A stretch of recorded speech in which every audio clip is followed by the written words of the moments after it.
Donc, comment peut-on expliquer ça qu'il y ait pu se faire Mirador, il y a tout ça là, et que les gens ont pu vaincre notre armée? Bon, mais ça peut se comprendre aussi parce que, vous savez, c'est suffisamment irresponsable, vous m'excusez le terme, que l'on prenne des enfants à peine recrutés. Bon, il y a quelques anciens dedans, mais la plupart, c'est des gens de la promotion 2023 qui à peine ont fait une formation de 6 mois, des gens qui savent à peine manipuler. Et pourtant, ils se sont défendus à ce niveau. Moi, je dis, je leur dis même chapeau. Mais c'est suffisamment irresponsable que l'on laisse ceux qui sont expérimentés, vous voyez, qui restent à Cotonou, boire vin, manger, et boire avec le chef de l'État, et qu'on envoie ces enfants comme des chairs à canon. C'est-à-dire, c'est un peu comme si on a décidé de sacrifier ces jeunes-là. Merci, Monsieur Yossou. La démarche d'un gouvernement responsable, pendant que on était aux affaires, et partout dans le monde entier, lorsqu'il y a de ces situations, ça là, même si le chef d'État était en voyage, il devait descendre. Et on convoque de toute urgence un conseil extraordinaire des ministres pour décréter, d'abord pour observer 1 minute de silence en mémoire donc des défunts et décréter un deuil national. Parce que c'est trop gros. Les militaires, c'est des gens qui sont sous le drapeau, c'est des gens qui ont choisi une fonction de défendre de l'intégrité territoriale. C'est des gens qui, lorsque nous sommes couchés, nous dormons, ils sont en éveil pour s'occuper de nous. Et un drame aussi important, et qu'on soit indifférent, en temps normal, tout travaux cessant, il devait y avoir un conseil extraordinaire des ministres pour décréter le deuil national. Les drapeaux devraient être mis en berne. Et au besoin, les chefs même doivent se déplacer sur les lieux pour aller remarquer, pour aller constater ce qui s'est passé. Pourquoi pas le chef de l'État? Maintenant, même si le chef de l'État ne pouvait pas y aller, il a un ministre chargé de la Défense.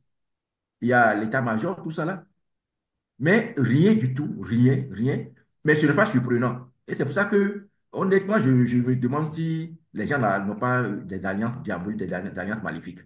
Parce que depuis que ce régime est là, on a connu plusieurs situations du genre. Il y a eu la situation d'Abamey, où les gens ont été brûlés complètement. Moi, j'étais allé au CNHU pour aller voir ce qui s'est passé. C'était horrible. Mais niet, même pas une minute de silence. On a eu le cas de Dassa, où tout un bus a brûlé complètement. Des gens sont calcinés, on ne peut même pas reconnaître. Et c'est de recadrer. Hein. On n'a pas pipé mot. On n'a pas... C'est un peu comme si, je vais dire ça en fond un peu, je ne sais pas si je peux mieux exprimer ça en français, quoi. C'est comme si ils nous allaient dire quoi. Bon, vous donnez donc. Nous, il y a des jobs autour, mais bon, nous, mais ça vaut bien, mais c'est un peu comme s'ils ont fait une alliance. Ils ont signé un Et là, pacte avec le diable, si on peut le dire merci, comme c'est le mot. Ça a un pacte avec des esprits maléfiques. Et les consignes, c'est-à-dire les clauses du pacte, les pactes, c'est que si jamais vous vous playez, votre tête va rentrer dedans. C'est-à-dire que vous allez mourir vous-même. Vous allez avoir un malheur. Donc, du coup, on ne dit rien. C'est-à-dire, je suis plus que convaincu que c'est ça. nous recevons pour vous Monsieur Valentin Dianotin Agossou, ancien ministre de la République, ancien député à l'Assemblée nationale. Bonjour, Monsieur Dianotin. Oui, bonjour, cher ami Jossou.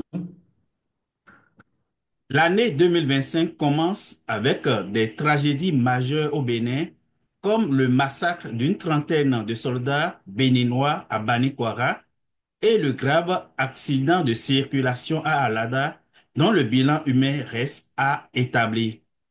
Monsieur Dianotin, que vous inspirent ces drames qui frappent notre pays? Merci, monsieur Jossou Jules. Et je vous remercie infiniment pour cette première opportunité que vous me donnez en ce début d'année. Et vous voudrez bien me permettre de souhaiter mes vœux les meilleurs à vos téléspectateurs, à nos concitoyens, même si l'année a mal débuté.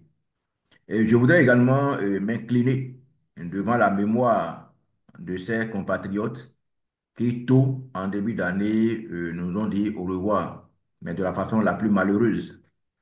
Et qu'est-ce que cela m'inspire? C'est assez préoccupant. C'est assez préoccupant parce que vous avez cité 2 cas, le cas des militaires, le cas de l'accident d'Alada. Mais en quelques jours, on a enregistré plus que ça. Je vais me concentrer à ce que vous avez cité, mais je voudrais au moins rappeler à l'attention de vos téléspectateurs que en 72 heures ou bien 4 jours, le Bénin connaît effectivement une déferlante de malheurs. Il y a effectivement ces militaires qui avaient été attaqués, nous avons perdu une trentaine. Euh, Avant ça, nous avons eu un instituteur qui s'est pendu. Après, nous avons eu effectivement, comme vous l'avez dit, cet accident à Lada. Nous avons la radio Univers, la radio des étudiants sur le campus qui a pris feu. À Kpakpa, hier, il y a une maison qui a pris feu avec du gaz et puis de ce ce que ça va donner. C'est trop, c'est trop, c'est trop. Alors, vous voyez, on dit en fond, lorsqu'un mur est lézardé, et les magouillards y entrent facilement. Bon, certains pourraient me dire, mais quel est le lien? Le lien, vous savez, lorsque un pays est divisé, un pays n'est pas uni, ni physiquement, ni spirituellement, c'est que nous sommes exposés à tout. En ce qui concerne particulièrement la situation des militaires, eux-mêmes, ils ont dit que c'est la première fois qu'on a eu une perte aussi importante. Ça devait nous interpeller. Ça devait nous interpeller. Et avant de vous laisser poursuivre peut-être l'entretien, là où j'ai reçu le plus grand choc, mais qui n'est plus une surprise pour moi, c'est l'indifférence de nos autorités nationales. Vous voyez, perdre 35 militaires, sinon même plus, bon, parce que vous voyez les chiffres qu'on nous donne, les 35 c'est de source journalistique, les 28 c'est la source officielle, mais vous savez, dans ces occasions, dans cette situation, les chiffres officiels sont toujours sous-estimés. Alors, moi, de façon officieuse, il y a certains policiers militaires qui m'ont dit que c'est même près de 60. Bon, là, bon, on s'en tient à ce qui est dit officiellement pour le moment. Même si c'est une seule On personne. a même entendu le chiffre de 86. Ah, donc ça veut dire que ça dépend de ce que moi j'ai entendu. Vous voyez, donc, et malgré tout ça, vous voyez, les gens sont indifférents et on se permet même d'aller chanter, d'aller danser. Bon, certains m'ont dit, oui, c'est quoi? Bon, la fête de Bourgogne était là, on ne peut pas quand même laisser ça. Je n'ai jamais demandé de laisser. Mais on ne peut pas quand même. Écoutez, Monsieur Jossou, vous êtes au Canada quand même.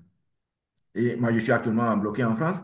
Même quand il y a un problème dans une école, un seul élève, c'est toute la République, c'est tout le pays et qui est mobilisé. Quand il y a de ces incidents, les chefs d'État se déplacent. Mais bon, moi, j'ai compris, hein, j'ai compris, depuis que ce régime-là est là, ils sont insensibles à tout. C'est un peu comme si finalement, c'est-à-dire c'est ce qu'ils auraient souhaité eux-mêmes que ça se passe. Et j'ai comme l'impression même qu'il y a eu même comment on va dire ça, une alliance où il faudrait que tout le temps il y ait des morts, tout le temps le sang soit versé pour que le régime puisse être mieux conforté. Sinon, ça, c'est incompréhensible. C'est-à-dire, cette animosité, je n'ai jamais vu ça, je n'ai jamais entendu ça. Que des autorités soient aussi insensibles. Bon, qu'est-ce qu'on peut dire? Pour en rester au cas de Bani Kwara, on sait que depuis quelques années, il y a comme un dispositif qu'ils ont appelé le Mirador, qui devrait permettre quand même d'anticiper sur ces genres d'attaques et de prévenir les morts qu'on a connus. Est-ce qu'on peut dire aujourd'hui que ce dispositif a failli ou bien a montré ses limites? Oui, et M. Jossou, non seulement le dispositif a failli, a montré ses limites, mais il y a plus grave. Lorsque moi j'ai lu le chef d'état-major de la garde nationale, garde quelque chose, nous sommes, en tout cas, c'est un chef d'état-major quand même d'une des unités quand même importantes du pays. Quand j'ai lu entre les lignes, j'ai eu peur. J'ai eu peur. Bon, je ne voudrais pas aller trop loin pour qu'on dise oui, bon, tu es en train de raconter n'importe quoi. J'ai eu peur tout simplement parce que quand je lis, prenez le document, relisez encore à tête reposée, mot par mot.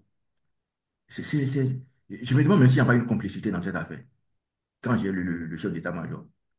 Vous voyez qui, de son niveau, de sa responsabilité, et, ne s'est pas du tout accusé, mais voit plutôt que ce sont les responsables là-bas qui n'ont pas joué leur rôle. Comment un Mirador? Et parce qu'il est allé jusqu'à dire que c'est l'endroit le plus sécurisé. C'est l'endroit qui a le plus de moyens, le plus d'équipements. Ils ont même des systèmes d'alerte, des systèmes de, je sais pas quoi, radio, de tout. Il a dit plein de choses. Si, malgré tout ça, il y a eu 8 heures de combat, bien 6 heures, 8 heures de combat, sans qu'il y ait de renfort, et que les gens ont pu faire face et qu'on a subi cette lourde perte, je me demande, mais si la même situation se déroulait à un endroit moins équipé, moins sophistiqué, mais ça veut dire que les gens ont tout rasé. Donc, comment peut-on expliquer ça qu'il y ait pu se faire Mirador, il y a tout ça là, et que les gens ont pu vaincre notre armée? Bon, mais ça peut se comprendre aussi parce que, vous savez, c'est suffisamment irresponsable, vous m'excusez le terme, que l'on prenne des enfants à peine recrutés. Bon, il y a quelques anciens dedans, mais la plupart, c'est des gens de la promotion 2023 qui à peine ont fait une formation de 6 mois, des gens qui savent à peine manipuler. Et pourtant, ils se sont défendus à ce niveau. Moi, je dis, je leur dis même chapeau. Mais c'est suffisamment irresponsable que l'on laisse ceux qui sont expérimentés, vous voyez, qui restent à Cotonou, boire vin, manger, et boire avec le chef de l'État, et qu'on envoie ces enfants comme des chairs à canon. C'est-à-dire, c'est un peu comme si on a décidé de sacrifier ces jeunes-là. Alors, donc, si dispositif il y a, moi, je me dis, ça devient inquiétant, je me pose des questions. Est-ce qu'il n'y a pas une complicité entre eux-mêmes et ceux qui sont venus opérer? C'est la grande question que je me pose. Parce que c'est pas. Puis c'est ce que je dis, c'est ce que le chef d'état-major lui-même a dit, hein, le garde républicain, mais garde national, un truc comme ça là. C'est ce que lui-même a dit.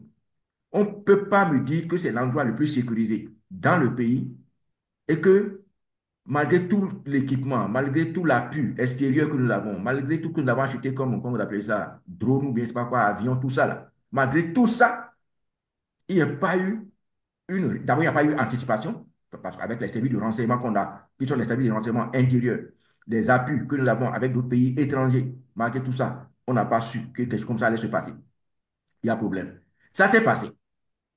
Et il n'y a pas un système d'alerte pour qu'il y ait du renfort.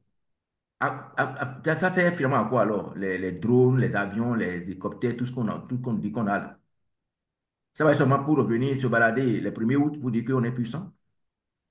Moi, honnêtement, franchement, quand moi j'ai écouté le chef, ou bien j'ai lu le chef, je me dis, je crains quoi. Je me demande, est-ce que c'est pas une complicité pour sacrifier ces enfants-là pour rien?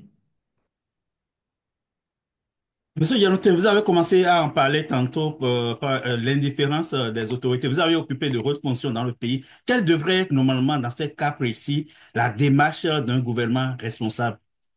Merci, monsieur Yossou. La démarche d'un gouvernement responsable, pendant que on était aux affaires et partout dans le monde entier, lorsqu'il y a de ces situations, ça là, même si le chef d'État était en voyage, il devait descendre. Et on convoque de toute urgence un conseil extraordinaire des ministres pour décréter, d'abord pour observer 1 minute de silence en mémoire donc des défunts et décréter un deuil national. Parce que c'est trop gros. Les militaires, c'est des gens qui sont sous le drapeau, c'est des gens qui ont choisi une fonction de défendre de l'intégrité territoriale. C'est des gens qui, lorsque nous sommes couchés, nous dormons, ils sont en éveil pour s'occuper de nous. Et un drame aussi important, et qu'on soit indifférent, en temps normal, tout travaux cessant, il devrait y avoir un conseil extraordinaire des ministres pour décréter le deuil national. Les drapeaux devraient être mis en berne. Et au besoin, les chefs même doivent se déplacer sur les lieux pour aller remarquer, pour aller constater ce qui s'est passé. Pourquoi pas le chef de l'État? Maintenant, même si le chef de l'État ne peut pas y aller, il a un ministre chargé de la Défense. Il y a l'état-major, tout ça là. Mais rien du tout, rien, rien. Mais ce n'est pas surprenant. Et c'est pour ça que, honnêtement, je me demande si les gens n'ont pas des alliances diaboliques, des alliances maléfiques. Parce que depuis que ce régime est là, on a connu plusieurs situations du genre. Il y a eu la situation d'Avamé, où les gens ont été brûlés complètement. Moi, j'étais allé au CNHU pour aller voir ce qui s'est passé. C'était horrible. Mais niet, même pas une minute de silence. On a eu le cas de Dassa, où tout un bus a brûlé complètement. Des gens sont calcinés, on ne peut même pas reconnaître. Et c'est de recadrer. Hein. On n'a pas pipé mot. On n'a pas. C'est un peu comme si, je vais dire ça en fond un peu, je ne sais pas si je peux mieux exprimer ça en français, quoi. C'est comme si ils nous allaient aider, quoi. bon, vous donnez là. Nous, il y a des jobs tout même pour nous, mais ça vous brille, mais ils sont mis en coup. C'est un peu comme s'ils ont fait une alliance. Ils ont signé un Et là, pacte avec le diable, si on peut le dire merci, comme. c'est le mot. Ça a un pacte avec des esprits maléfiques. Et les consignes, c'est-à-dire les clauses du pacte, les pactes, c'est que si jamais vous vous playez, votre tête va rentrer dedans. C'est-à-dire que vous allez mourir vous-même. Vous allez avoir un malheur. Donc, du coup, on ne dit rien. Oh, ça dit, je suis plus que convaincu que c'est ça. Oh, ça n'existe nulle part au monde. Nulle part, dans aucun pays. Même les pays les plus sadiques, les pays les plus dictatoriaux. Ça n'existe pas. Cette indifférence. C'est pas possible. 35, même 28 militaires. Et toutes les fois. Après ça, il y a eu un truc aussi dans le ou dans le plateau, où avait incendie comment vous appelez ça, d'essence. Mais ça se multiplie. Jamais, jamais, jamais, jamais. Moi, je n'ai entendu le gouvernement depuis 2016 faire une minute de silence en conseil des ministres.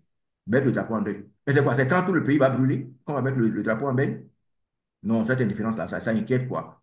C'est plus que de l'irresponsabilité. C'est une différence. Et puis, en temps normal, moi, je dis, dans cette situation-là, si notre pays était encore pays, c'est tel que le pays était avant qu'ils ne viennent là, on doit demander à ces gens-là de déposer carrément leur démission et de quitter la tête du pays, quoi. La situation de Banekwara a été, on peut dire, provoquée par des gens qui circulent euh, entre plusieurs pays, entre le Bénin, le Burkina, le Niger et puis dans une certaine mesure le Mali. Est-ce que selon vous, une meilleure coopération entre ces trois ou quatre pays pourrait permettre de mieux faire face à ce drame ou bien à ces djihadistes? Oui, merci, M. Jossou. Vous avez bien perçu vous avez bien perçu le nœud du problème. Vous savez, la question du terrorisme, aucun pays au monde ne peut dire, ah, bon, c'est nous qui maîtrisons. On a même vu comment, en temps, l'autre là, Ben Laden a frappé le plus grand pays. Et on a vu ce qui s'est passé ici en temps avec un tour de presse en France. Et chez nous, vous savez, l'Afrique, il y a beaucoup de pays qui en réalité devraient être un seul pays. La zone où la situation se passe actuellement. Vous voyez, vous savez que avant les indépendances, Malanville, même Kandi, Dosso, c'était pratiquement sous l'autorité du même chef. Donc, pratiquement c'est pour dire que cette région du nord, du Niger, tout ça là avec nous, c'était pratiquement le même pays. Donc, bon, ça avec, on ne va pas refaire l'histoire. On a tracé les choses pour nous diviser. Donc, si on devrait réussir, encore qu'il y a même déjà des dispositifs hein, où il y a le Bénin, il y a le Togo, il y a le Nigeria, il y a le Niger, il y a le Burkina aussi, je pense. Dans ce cas-là, pour pouvoir lutter contre le terrorisme. Donc, aujourd'hui, nous ne pouvons rien faire, on ne peut pas réussir cette lutte-là sans nous mettre ensemble avec les pays voisins, les pays qui nous entourent. Et je dis ça va de ça parce qu'on dit que c'est dans quelque chose qu'on appelle le point triple et que c'est un point d'intersection entre le Bénin, le Niger et le Burkina. Alors, et vous savez, le pacte W, qui est un pacte immense entre ces pays et qui est la forêt la plus grande où ces malfaiteurs se réfugient. Donc, ça veut dire quoi? Quand ils quittent le côté du Bénin, ils vont basculer du côté du Niger ou du Burkina et vice-versa. Mais si les armées de ces pays, avec le Nigeria, avec le Togo, on se mettait ensemble, je crois qu'on va faire une lutte efficace. Donc, il urge que le Bénin fasse taire ces petits problèmes où c'est la première fois. D'abord, c'est quand même extraordinaire ce qui nous arrive, quoi. C'est pour la première fois sous un président que moi j'ai vu qu'on a des ennuis avec tous les pays limitrophes. On n'est pas très bien en bon terme avec le Togo. Avec le Nigeria, on a forcé un peu. Bon, ils sont venus en temps rapidement à une fête de l'indépendance. Mais c'est que c'est ceux qui ne savent pas faire les bonnes lectures qui n'ont pas compris. En ce moment-là, c'était à cause de la découverte du pétrole du Niger, hein. C'est parce que le pétrole du Niger allait commencer par passer par le Bénin. Parce que vous avez vu, Dangote, dont les véhicules ne pouvaient même plus passer par le Bénin, a couru d'abord pour venir rapidement à la présidence. Parce que, bon, on savait que ce pétrole-là, bon, on allait faire ce qu'on allait faire en route, mais puis, bon, pour que on puisse aussi faire ce qu'on doit faire. Je ne peux pas dire plus. Ceux qui sont intelligents vont comprendre ce que je suis en train de dire. C'est pour ça. Après ça, là, vous l'avez expliqué, j'avais vu encore les gens venir. Après, il y a une fête là, vous l'avez vu encore? Non? Comme ils ont compris que les Nigériens n'ont pas voulu laisser leur pétrole s'évaporer dans la nature comme ça, là. Donc, ça veut dire quoi? Ça veut dire que le Togo, le Nigeria, le Burkina, le Niger, euh, oui, on est bon, on a un bon temps avec personne. Donc, pour faire court à votre question, il faudrait que tous ces pays limitrophes, le Nigeria, le Togo, le Bénin, le Niger, le Burkina, pourquoi pas le Mali, puissent se mettre ensemble. C'est la seule condition pour que nous puissions réussir. De telle manière que, quelle que soit la position des djihadistes, ils seront traqués.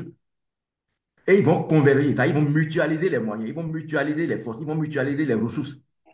Ça va nous coûter moins cher et ça va nous mettre, ça va donner des résultats plus probants, plus efficaces, plus pertinents, si tant est que nous voulons vraiment protéger nos populations.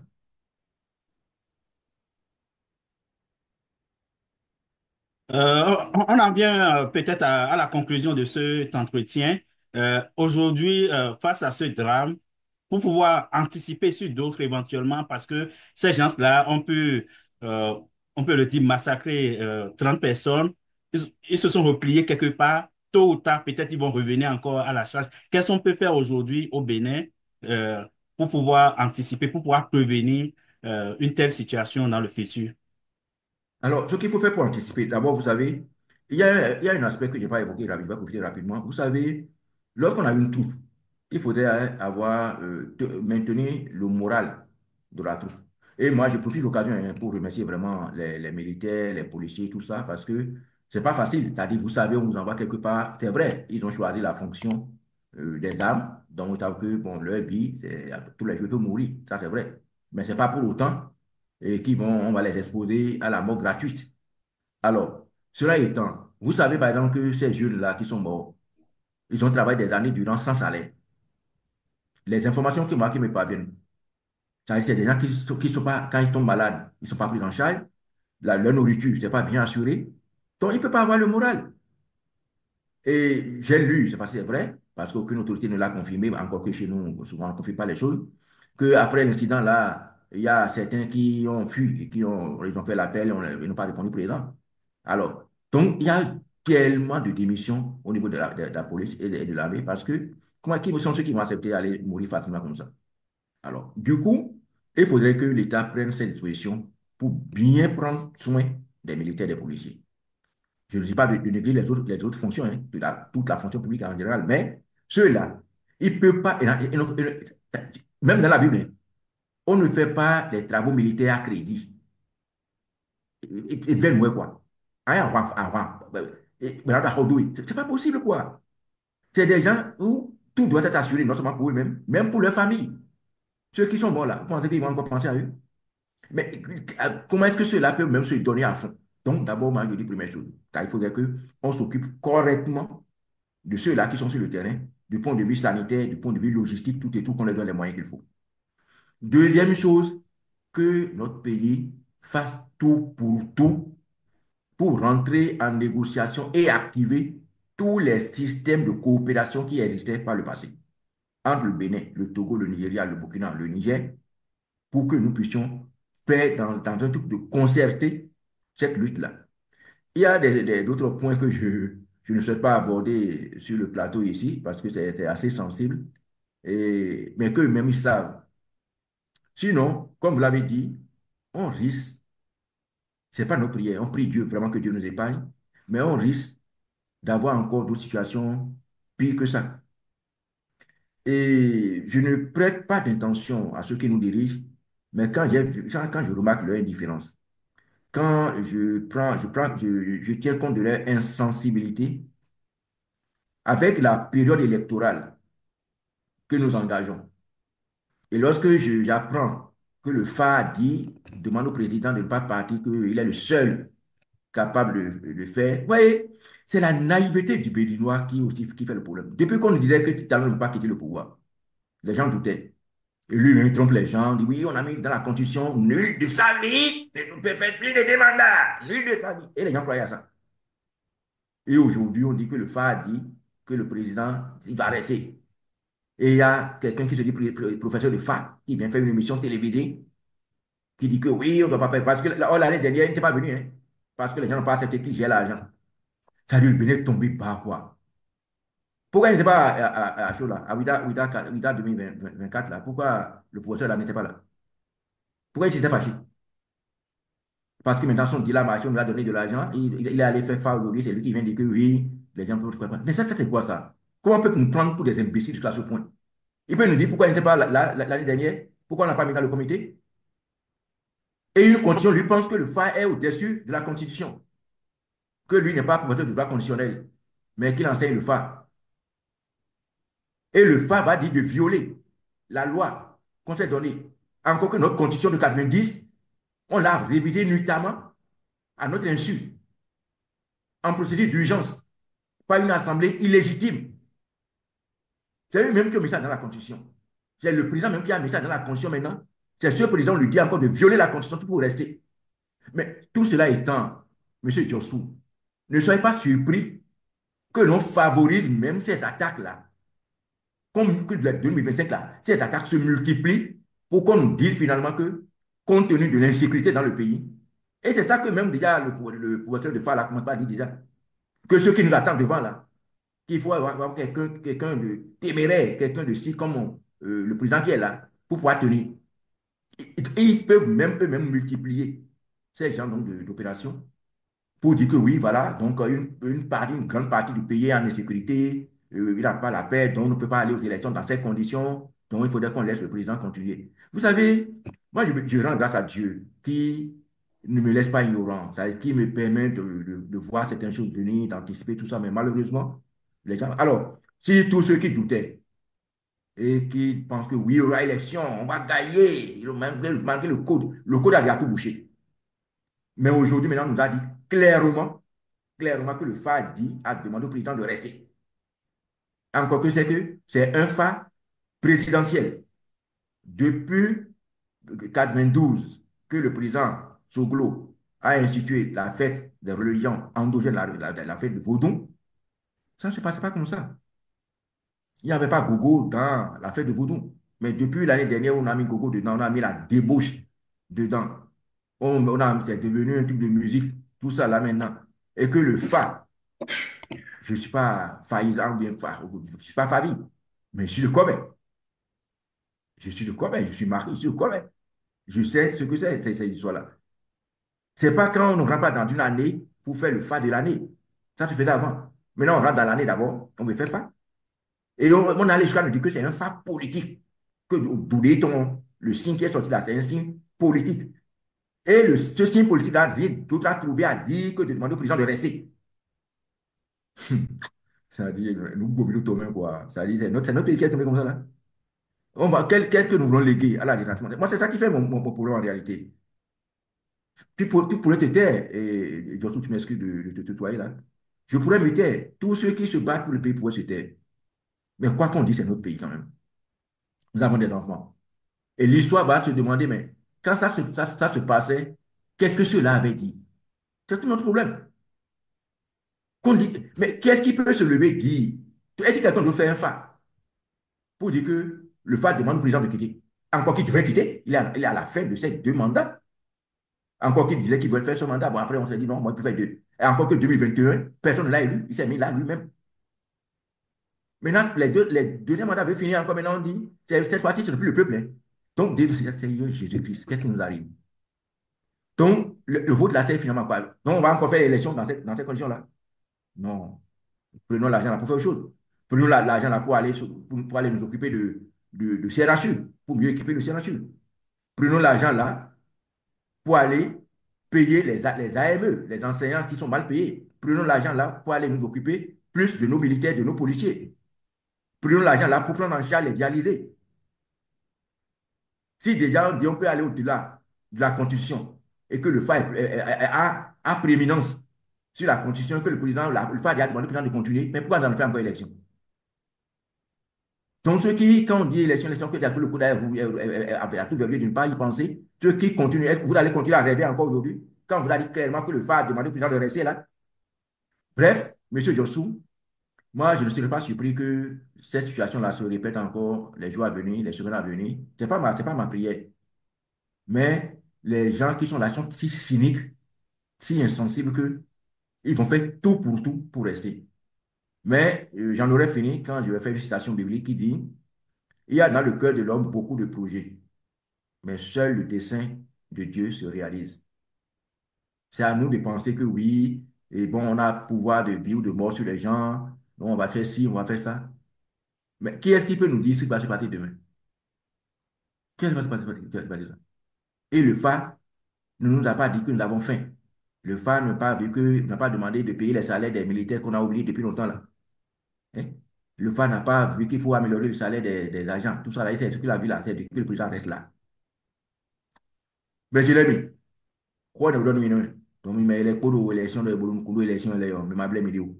Quoi donner au règle Dieu dans les phares de prix, tu frein de maillot. Et donc pour gay ouais tu vois, toi zobo toi na yon et yon nous y a job. Et donc nous était fida homme ouais, et zéro fi na ku, et ma zéro fi na le coucou. Et donc là était. Donc nous et donc dans l'élection yo, et était donc quoi dans les ton, on y a pas toi mais, na des phares d'odé et yo, ta on y a nati. Il est bon na wazole. Mini ko de. Numéro fille de Binako, bon, prions beaucoup, restons en éveil. Nous allons continuer à dire ce que nous disons, nous allons continuer à faire ce que nous faisons. Mais ça, là, c'est ça, le phare ou bien le professeur qui est venu parler là, c'est trouble à l'ordre public. Il doit être poursuivi. C'est trouble à l'ordre public. Il doit être poursuivi. Qu'on dise non, la Constitution, c'est la loi des lois. Et on dit non, que la Constitution, non, que non, c'est le phare qui a dit que le président peut rester, quoi. Monsieur Jossou,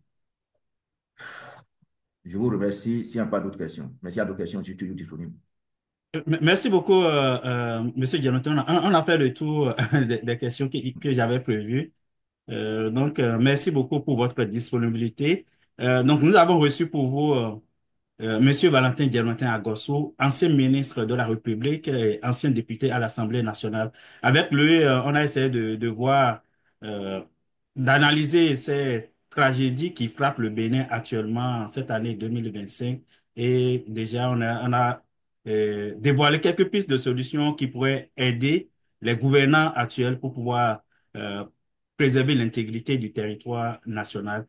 Merci encore, Monsieur Diamantin, et puis on se donne rendez-vous très prochainement. Merci, Monsieur Jossou, c'est tout un plaisir pour moi. Je profite pour saluer tous ceux qui vous suivent, tous ceux qui vous lisent, tous ceux qui vous écoutent. Et merci pour tout le travail que vous abattez et pour notre pays. Que le Seigneur vous bénisse. Merci beaucoup.